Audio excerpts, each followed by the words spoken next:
ഞാൻ കുക്ക് ചെയ്യും. ഞാൻ എന്നും കുക്ക് ചെയ്യൂല. എന്റെ ബേസിക് ലോജിക് എന്ന് പറഞ്ഞാൽ എനിക്ക് നല്ല ഭക്ഷണം കഴിക്കാൻ ഇഷ്ടം, രുചിയുള്ള ഭക്ഷണം കഴിക്കാൻ ഇഷ്ടം. അപ്പൊ പിന്നെ അതിന് മെനക്കെട്ടാലേ പറ്റും. അപ്പൊ അതുകൊണ്ട് നമ്മളിപ്പോ എന്നും എന്റെ വീട്ടിൽ കുക്കുണ്ട്, അവള് കുക്കൊക്കെ ചെയ്യും. അവള് ബംഗാളിയാണ്, പക്ഷെ എല്ലാം മലയാളി കുക്കിംഗ് എല്ലാം പഠിച്ചിട്ടുണ്ട്. Thanks to mummy. എന്റെ മമ്മി ഒരു നല്ല കുക്കാണ്, എന്റെ മദർ ഇൻ ലോ ഒരു നല്ല കുക്കാണ്.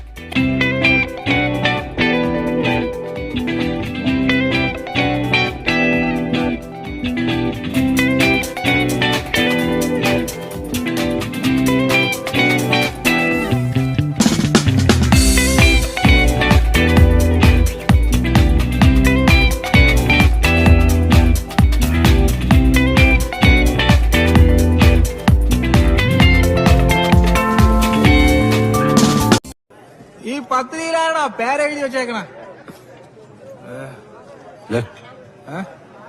ഈ ഇരിക്കുന്നതാണ് പത്തിരി. ടിഷ്യൂ പേപ്പറിൽ ഗ്രാവി മുക്കി തിന്നിട്ട് പത്തിരി പോരാ.